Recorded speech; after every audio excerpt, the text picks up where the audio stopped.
may Bible, mas maganda po meron tayong Biblia po para masundan po natin yung aral.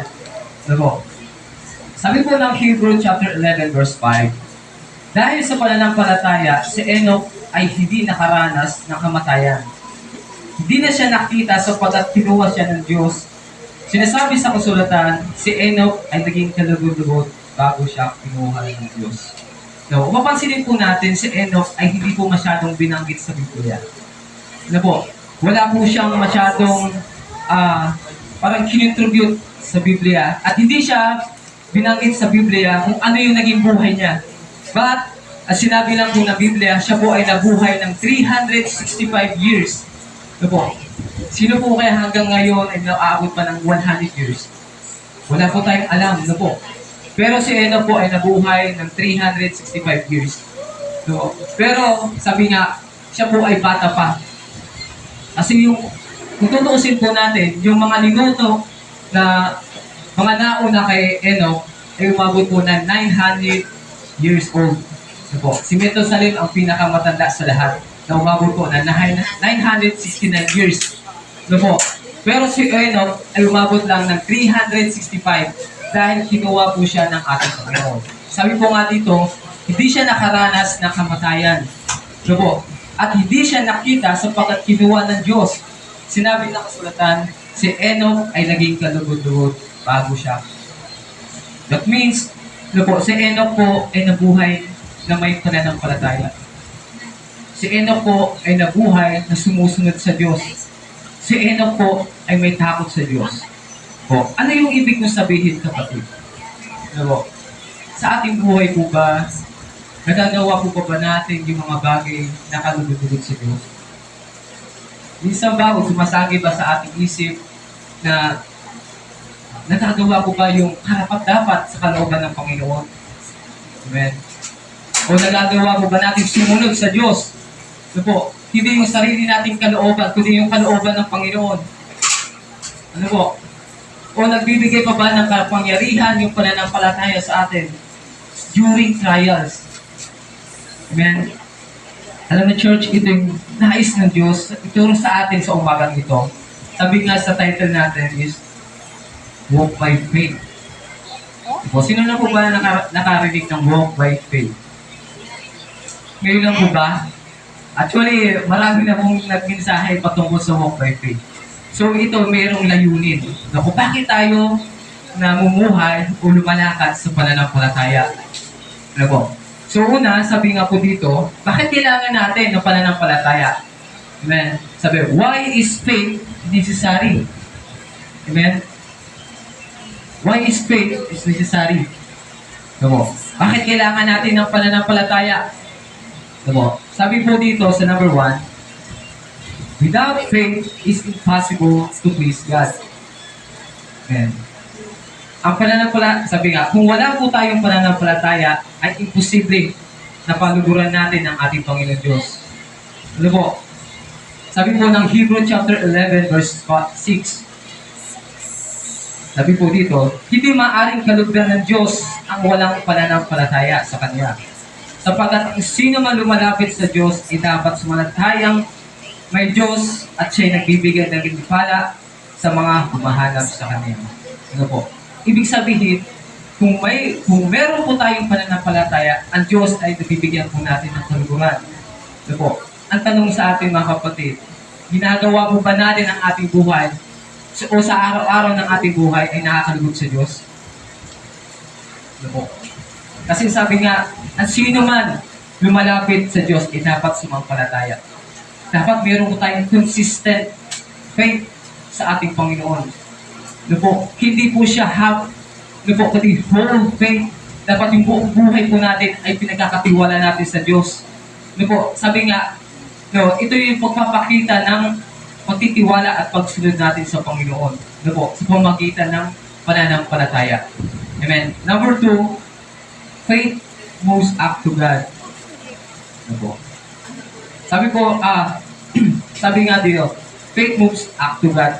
So po, ito yung pananampalataya ng pagsunod natin sa Diyos. Amen. Sabi nga ng, di ba, Santiago, ang pananampalatayang walang gawa ay patay. So po, Sabi nga, kung tayo gumagawa, pero nananampalataya tayo, pero hindi naman tayo sumasagawa. Sa tingin nyo kaya, church, ang Diyos kaya nalulugod sa atin? Hindi ano, kasi nananatiling patay. Ano yung ibig sabihin po ng sinasabi ni Santiago? Ano po, tayo po ay namumuhay na kasama ang Diyos. Ano po, dahil ang pananampalataya, ito'y nagbubunga ng pagsunod sa ating Panginoon. Ano po, tulad po ng istorya po sa Marcos chapter 2, verse 4 to 5. Sabi dito, alam niyo po ba itong istorya? Story dun sa Bible, sa Marcos 2. Sabi po dito, hindi nila mailapit ang paralitiko kay Jesus dahil sa dami ng tao. Kaya't binakpak nila ang bubong sa tapat niya at binaba ang paralitiko. Ano po, yung story nito, ano po, na si Jesus ay nandoon sa isang bahay. Ano po, at siya ay napapaligiran ng napakaraming tao. At merong isang paralitiko, ano po, na gusto niya makapunta doon sa Panginoong Jesus kasi gusto niya ng healing. Ano po? Pero hindi siya makalapit kasi crowded yung lugar. Ano po? Kasi napapaligiran siya ng napakaraming tao. Kaya nag-decide yung mga kaibigan po na akyatin yung bubong at doon ibaba yung paralitiko. Ano po? Kaya sabi ng Panginoon, no, nung namakita ni Jesus kung gaano kalaki ang kanilang pananampalataya, sinabi niya sa paralitiko, anak, pinatawad na ang Diyos kasalanan. Amen. Pero dito po, ang sinasabi po dito, ano po, yung paralitiko ay pinagaling ng Panginoon. Ano po, gumaling siya agad. Yung sa ating mga kapatid, kung yung paralitiko hindi kaya sumunod sa Diyos, ano kaya sa tingin natin mangyayari sa kanya? Po, hindi siya makakaranas ng healing. Ano po, kaya sa Panginoon, mahalaga ang pagsunod. Hindi lang sa pakikinig. Ano po, kasi kung gusto natin, may paraan. Ano po, yung paralitiko, gumawa ng paraan. Amen? Kung ayaw, maraming dahilan. Ano po, sabi po nga Santiago chapter 1 verse 6, subalit ang humingi ay dapat magtiwala sa Diyos at huwag mag-alilangan, sapagkat ang nag-aalilangan ay parang alon sa dagat at itinataboy ng hangin kahit saan. Ano po, wala pong patutunguhan yung pananampalataya. Ano po, sa tingin natin, church, minsan, suriin din natin yung ating sarili. Nagtitiwala ba tayo sa Panginoon ng buong buo? O nagtitiwala ba tayo dahil sinabi lang? Ako. Kasi iba yung nagtitiwala ng buong buo sa naniniwala lang. Amen. Kasi dapat magtitiwala tayo ng buong buo sa Diyos. So, kasi bakit? Kasi ang pananampalataya nag-aalilang parang alon sa dagat. No, kung saan ito itinataboy ng alon, doon lang siya pupunta. Ganun din yung pananampalataya ang walang gawa. Nag-aalilangan sa Diyos at wala pong patutunguhan. Amen. And number 3, faith strengthens us during trials. Amen. Ang pananampalataya po natin ay nagbibigay ng lakas. Sa pag tayo dumadaan sa mga pagsubok. Sabi po ng Efeso chapter 6 verse 16, lagi niyong gawing panangga ang pananampalataya na siyang papatay sa lahat ng nililiwag ng palaso ng diablo.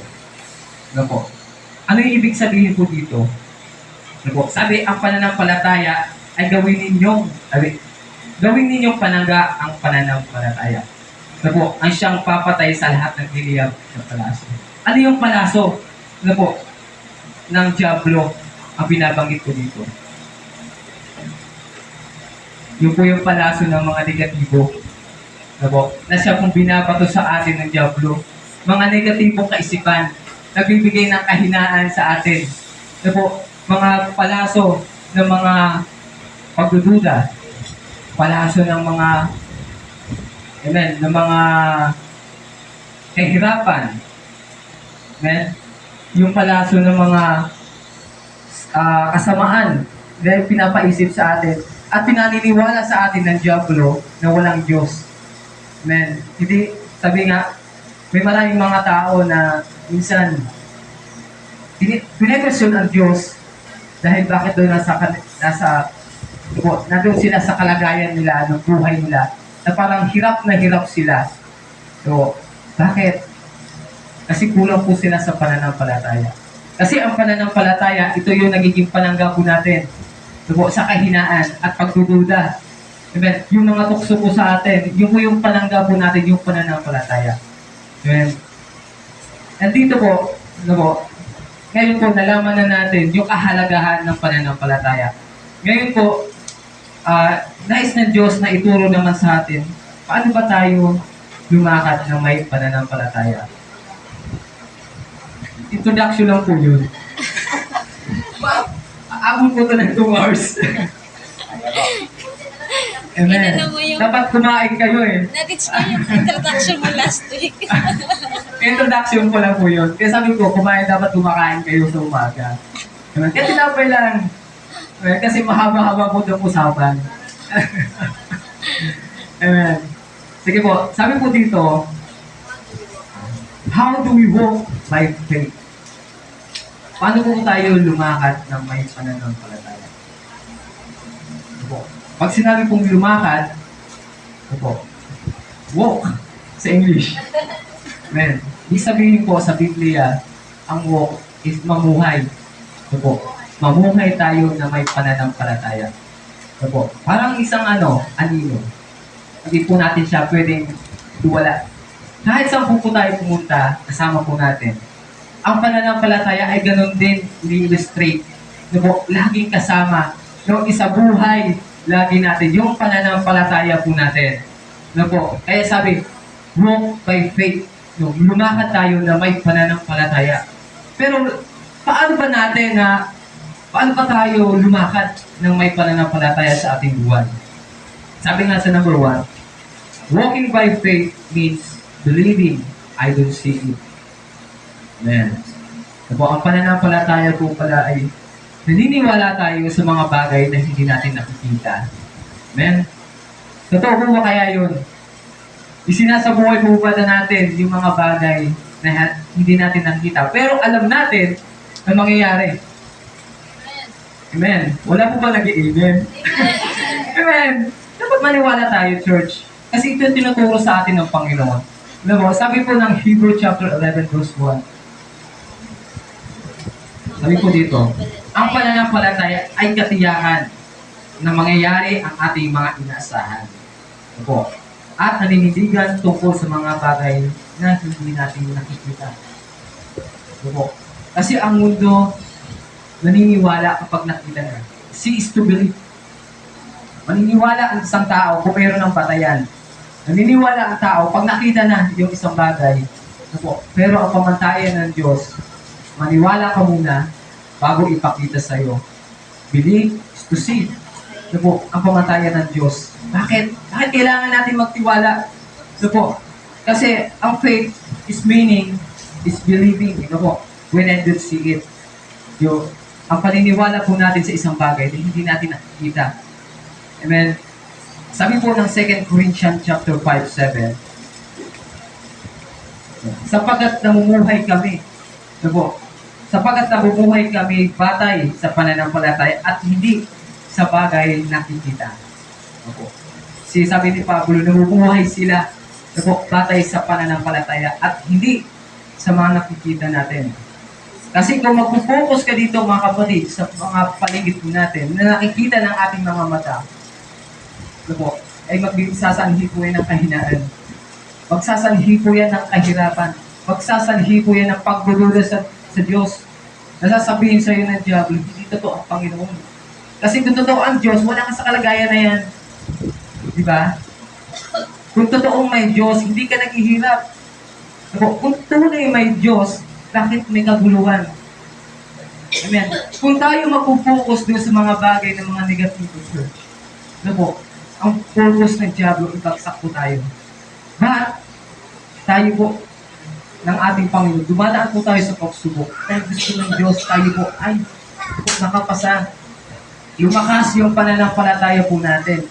Paano po natin ma-exercise yung pananampalataya? Through difficulties. O sa pamamagitan ng mga problema natin. Na i-exercise yung ating pananampalataya kapag tayo dumadaan sa pagsubok. Diba? Sabi nga sa Santiago chapter 1, diba? Verse 2, mag-alala kayo kapag dumadaan kayo ng mga pagsubok. Sino magagala kapag dumadaan sa pagsubok? Sino po dito yung nagagala? Yes, biblically, yes, dapat. Maaari po tayong malungkot, pero at the same time, maaari rin po tayong magala. Diba? Para lang yan sa sport. Diba po? Kahit nabubugbog ka na, kahit masakit na yung katawan mo, masaya pa rin yung ginagawa mo. Bakit? Kasi ito yung passion mo. Diba? Ganun din sa pananampalataya. Minsan mahirap sumunod sa Panginoon. So, mahirap magtiwala sa Diyos kasi hindi pa natin nakikita, pero nandoon yung pag-asa ng Diyos. Diba? Nandoon yung dapat magtitiwala natin sa Panginoon. So, naalala ko yung movie.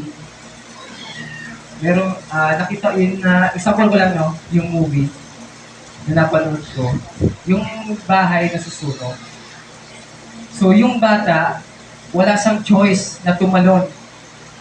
Wala siyang choice na lalabasan, kundi tumalon siya sa bintana. Pero hindi niya makita yung babagsakan niya. Pero nandoon yung tatay niya sa labas at nakikita siya kasi may apoy po doon sa taas.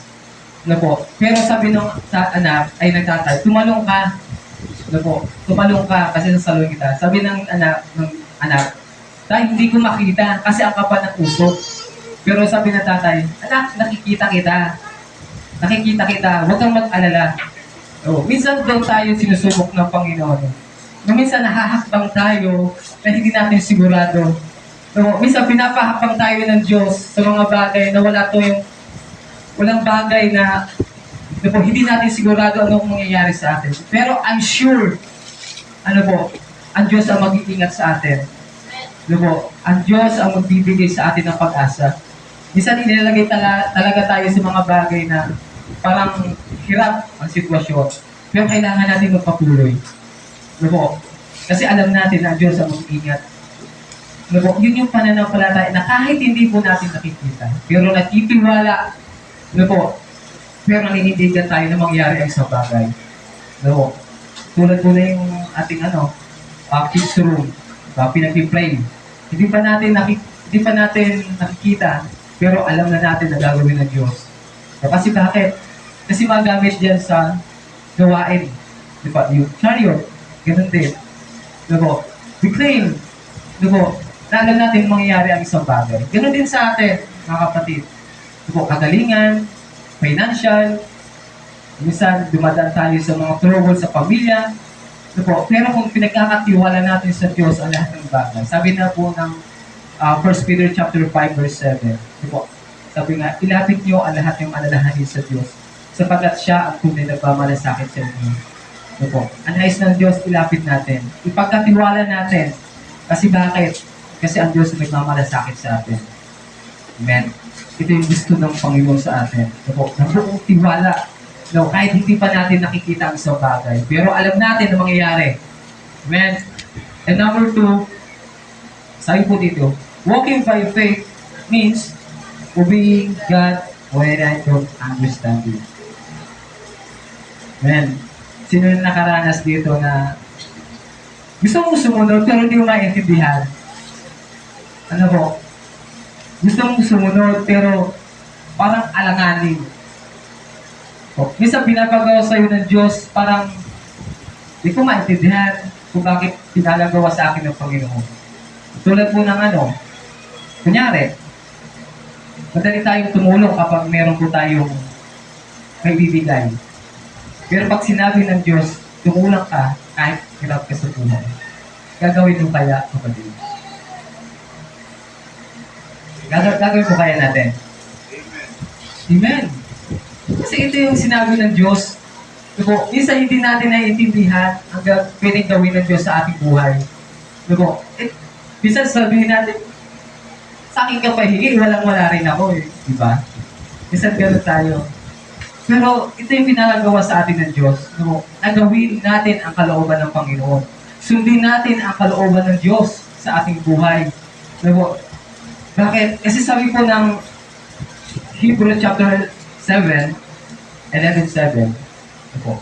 Ito yung patungkol kay Noe. Dahil sa pananampalataya, pinakinggan ni Noe ang babala ng Diyos tungkol sa mga bagay na mangyayari, ngunit hindi pa nakikita. Ito po. Kung hindi kayo pinakinggan ni Noe yung sinabi ng Diyos na gumawa siya ng arko sa ibabaw ng bundok, sa tingin nyo kaya hanggang ngayon buhay pa kaya tayo? Humihinga pa kaya tayo? Amen. Ito po.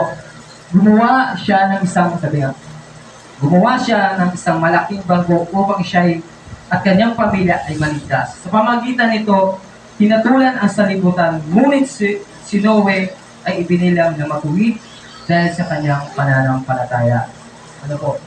Kung isipin natin, mga kapatid, sino mag-aakala sa atin na kailangan gumawa ka ng bangko dun sa ibabaw ng bundok? Diba? Ituring ka ng tao na ganun. Amen. Pero kung hindi pinakinggan ni Noe yung babala ng Diyos, na hindi niya pa nakikita, ano kaya ang mangyayari sa atin ngayon? Buhay pa kaya tayo ngayon? Nararanasan pa ba natin na kung gaano kasarap mabuhay dito sa mundo? Hindi na. Pero dahil sa kabutihan ng Diyos, dahil sa pakikinig ni Noe sa ating Panginoon, ginawa kung ano yung nais ng Diyos. Ganun din kay Abraham. Sabi niya sa Hebrews chapter 8. Meron ba? Ayan. Dahil sa pananampalataya, sumunod si Abraham nang siya'y utusan ng Diyos upang sa isang lupaing ipinangako sa kanya. Sumunod siya kahit hindi niya alam kung saan pupunta. Amen. Minsan inutusan tayo ng Diyos na hindi natin alam kung saan tayo pupunta. Hindi natin alam kung ano yung gagawin natin pagpunta natin dito sa church. Amen. Pero alam ko na mayroong pinagagawa ang Diyos sa atin. Hindi lang tayo tinawag ng Diyos para umupo lang.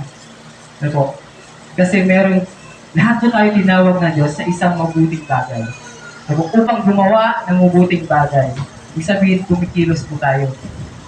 Amen. Yun yung pananampalataya po natin. Na kailangan natin sumunod sa Diyos. Hindi lang nananatili sa upuan, hindi lang nananatili, nakikinig lang ng salita ng Diyos. Amen. Ganun din po kung isipin po natin yung buhay ni Abraham, na ipinangako sa kanya ng Diyos yung lahat ng bagay. Siya pinagpala, siya po yung itinaguri ang the father of faith. Dahil sa kanyang pagsunod sa Diyos. Amen. Ganun din sa atin. May pangako ang Diyos sa atin. Di lang natin alam kung ano yun, but alam natin ito yung magbibigay ng kabutihan sa atin. Amen.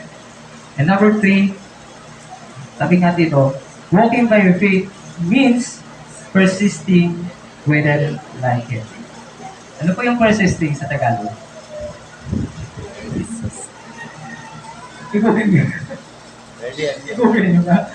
Alam ko Alam ko yan, persist. magsunod. Tuloy-tuloy. Amen. Persisting. Tuloy-tuloy. Amen. Tuloy-tuloy. Sabi nga, ang pananampalataya ay tuloy-tuloy kahit hindi mo ito feel. Ano yung hindi mo feel? Minsan pag-ising mo sa umaga, kapatid, minsan tinatamad ka na. Lalo na bukas. Sigurado tamad yung magtrabaho bukas. Pero kailangan natin gumawa. Diba? Kailangan natin magtrabaho. Kasi kailangan natin kumain. Diba? Kailangan natin gumastos. Hindi tayo tatrabaho bukas. Tapos pag walang trabaho bukas, holiday. Holiday. Martes na lang. Martes na lang, diba?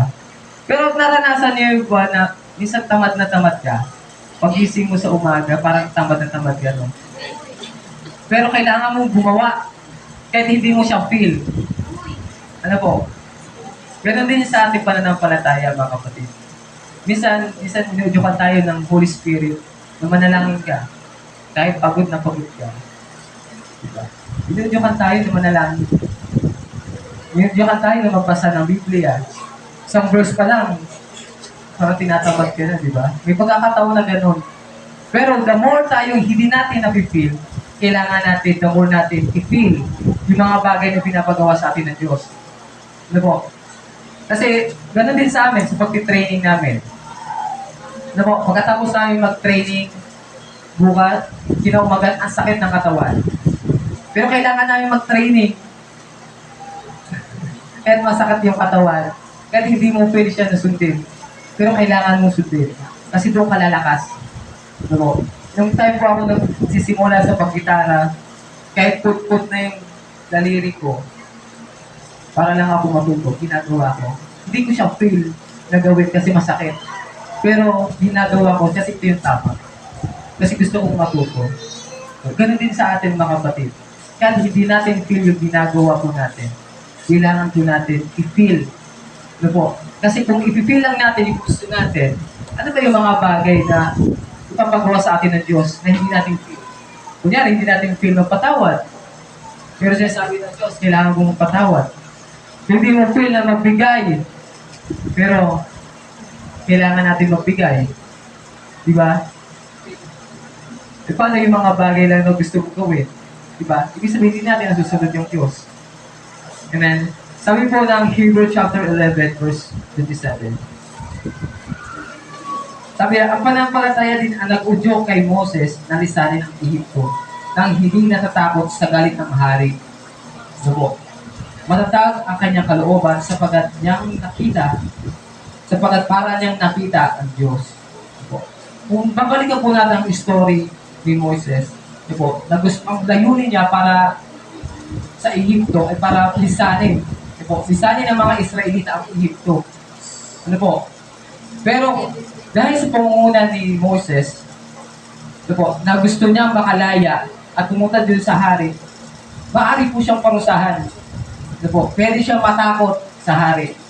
Pero ano yung ginawa niya po? Sabi dito, matatag ang kanyang kalooban. Kasi bakit? Kasi para niya rin nakita ang Diyos. Ganun din sa atin mga kapatid. Kasi kahit hindi natin feel yung gawin yung mga isang bagay, pero kung i-feel natin ang isang bagay, ay para natin nakita na ng Diyos. Para kasama na rin natin ang Diyos. Kasi sinusunod mo yung kalooban ng Panginoon.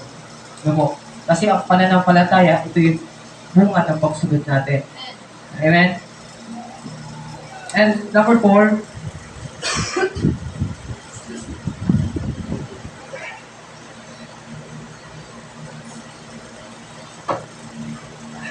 Amen. And number 4, walking by faith means announcing advance before I have it. Amen. Walking by faith, announcing. Ibig sabihin, kiniklaim mo na. In advance, na mangyayari ang isang bagay. Ganun po ba tayo? Kung nananalangin tayo sa Diyos, gusto natin ng ganung bagay, pinapipray ba natin o ina-announce na ba natin in advance, thank you Lord. Ganun ba? Church, ginagawa po ba natin yung isang bagay? Alam mo, yung dating pinapipray pa lang natin yung chariot, alam na natin ibibigay ng Diyos. Diba? Naniwala tayo, ngayon, nandiyan na. Amen? Yung tayo, diba, kailangan natin ng trabaho. Announcing in advance, thank you Lord. Pero ang iba sa atin, nagkatrabaho na. Yung iba wala pa. Pero praise God, alam ko, mayroong ibibigay ng Diyos.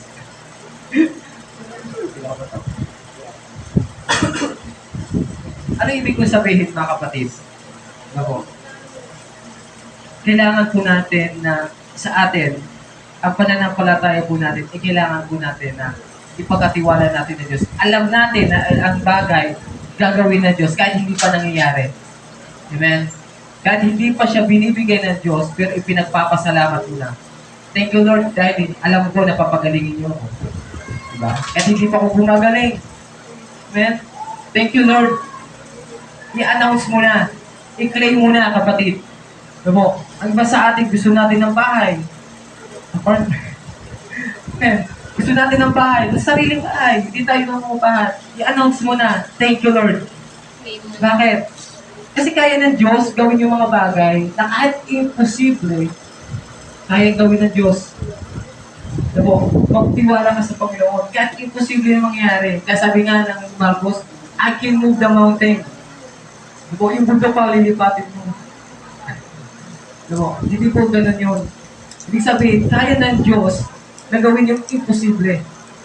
Amen. Kaya ng Diyos na gawin yung mga bagay na nais mo. Ano po, na nabibigay sa iyo ng kabutihan sa iyong buhay. Ano po, sabi po ng Hebrew chapter 11 verse 22, dahil sa pananampalataya, sinabi ni Jose na siya'y malapit ng mamatay. Ang tungkol sa pag-alis ng Israelita sa Hipro ay pinagpili sa kanila dalhin ang kanyang buto sa kanilang pag-alis.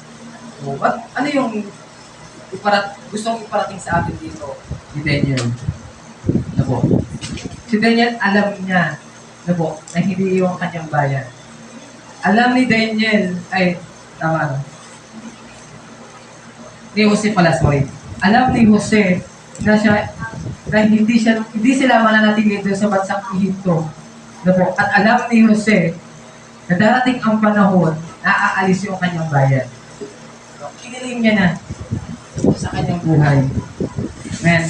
Kaya ano nangyari? Nangyari nga yung mga bagay na iniisip niya pa lang.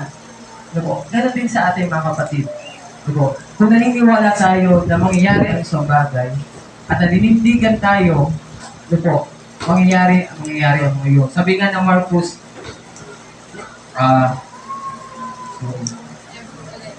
Hebrew 11. Amen.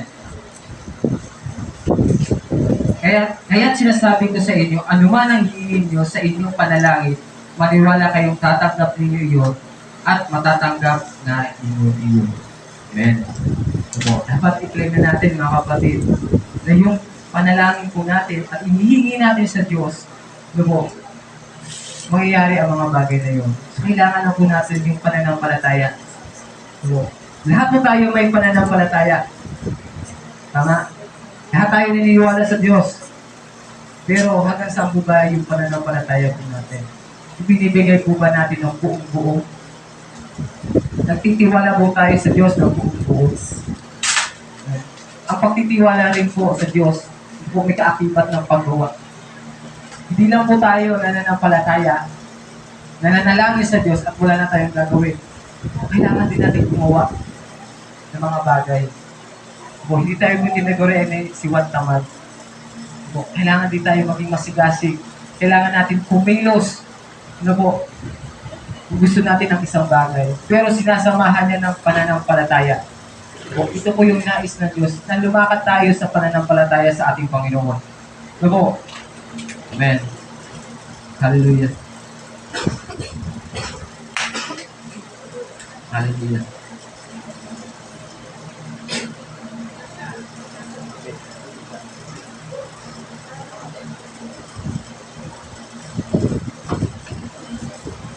Amen. Praise God. Hallelujah. Tapos na pala. Amen. Hallelujah. So, hanggang dyan lang po yung mensahe ng Panginoon.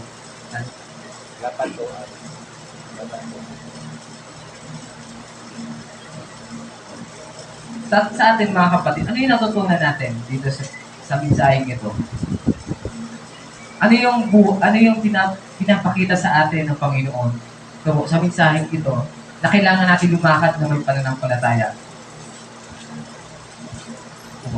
Anyone pwede magsalita? Ano yung mga bagay na ituturo sa atin? Patungkol sa pananampalataya. Sa tingin niyo kapatid, sa inyong palagay, ano yung natutunan natin? Parang may gusto natin. Pero maganda rin po yung kahit po tayo, salita po tayo, parang makita natin kung talagang meron tayong natutunan. Hindi lang tayo nakikinig. Dapat nagsasagawa rin po tayo. Amen. Dapat mamuhay tayo na may pananampalataya. Pag sinabing mamuhay, dapat kasama na natin ang Diyos. Pero dahil sa pananampalataya, dapat ito nabubungan ng paggawa. Pagkilos sa atin. Hindi lang tayo nanampalataya na mangyari isang bagay, pero hindi na tayo kumikilos para sa mga gusto natin. Kailangan gawin po natin yung mga bagay na may kalakip ng paggawa. Diba? So ito yung nais na Diyos sa ating buhay. So po, hindi na tayo manampalataya at maniwala, kundi magtiwala sa Panginoon na kaya niyang gawin ang imposible. Hallelujah. Kaya church, sige po, tayo po yumuko at manalangin. Purihin o Diyos. Hallelujah, Lord God. Maraming salamat, Panginoon, sa umagang ito. Patunay nga, Lord God, na kami, Panginoon, ay tinuruan mo at ipinakita mo, Lord God, ang kahalaga ng pananampalataya. Ipinakita mo, O Diyos, na kung paano kami lumakad na may pananampalataya. Dahil alam namin, O Diyos, ang pananampalataya, ito yung pagtitiwala na kahit ang isang bagay hindi pa namin nakikita. Pero Lord, ibinibigay mo na. We claim, O God, Lord, maraming salamat, Panginoon, sa buhay yung pinagkakatiwala mo sa bawat isa, O Diyos. Maraming salamat, Panginoon, dahil alam namin na marami ka pang ituturo sa amin patungkol sa pananampalataya, O Diyos. Maraming salamat, Panginoon, dahil alam namin, Panginoon, na gagawin mo ang mga bagay na nais mong gawin sa amin. At I know, sabi mo, Panginoon, you know my plan to you, Lord God, na magbibigay ng prosperity, magbibigay ng pag-asa sa aming buhay, Diyos. Maraming salamat, Panginoon. Hallelujah, Lord God, O Diyos. Purihin ka, Panginoon. Hallelujah. Kaya, Panginoon, thank you sa mensahe mo. Nawa, hindi lang po namin ito narinig. Hindi lang po namin ito, O Diyos, nakita, O Diyos, kundi, Panginoon, na isagawa po namin ito sa aming buhay. Lord, turuan niyo po kami kung kulang makahangis sa pananampalataya. Lord, katagan niyo po ang aming pananampalataya. Kung kulang kami pagsatitiwala sa iyo, Diyos. Lord, dagdagan niyo po ang aming pagtitiwala sa iyo. Dahil alam mo namin, may mga pagsubok sa aming buhay. Dumadaan kami sa mga kahinaan. Dumadaan kami sa mga pagdududa, O Lord God. Pero Diyos, alam mo namin na ikaw itapat sa lahat ng pagkakataon. Ikaw itapat, Panginoon, sa iyong salita. Kung ano yung panghako mo, Panginoon, sa mga mananampalataya, O Diyos. Kina Moses, kina Abraham, kay Enoch, Panginoon, at sa lahat, Panginoon, na nanampalataya sa iyo, Diyos, at yung panghako mo sa kanila, ay ganoon din sa aming Panginoon. Hindi magbabago kung ano yung pangako mo sa kanila, ganoon din sa aming, O Diyos. We claim, O God, dahil alam namin na gagawin mo, O Lord God, ang mga imposible na mangyayari sa aming buhay. Lord, maraming salamat, O Diyos, dahil sa kabutihan mo na pinaparanas mo sa aming buhay. Thank you. Thank you, Lord, na kung kami mga Panginoon na nakakailangan na kagalingan. Thank you, Lord.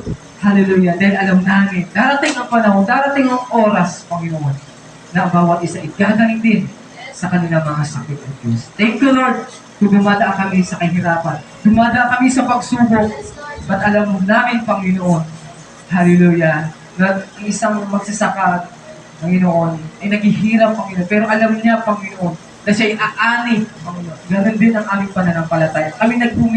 Kami man, O Diyos, ay dumadaan sa paghihirap, pero alam mo namin na meron din harvest time, Panginoon. Meron din pagpapala sa buhay po namin ito, O Diyos. Thank you, Lord. Hallelujah. Kaya we claim, O God. Kaya kapatid, i-claim mo kung ano yung nais mo sa Diyos. I-claim mo kung ano yung mga dapat mong gawin. Hallelujah. Kung itatayo ka dito sa unahan para magbigsahe, claim mo. Kahit imposible, kahit ikaw mahiyain, kapatid.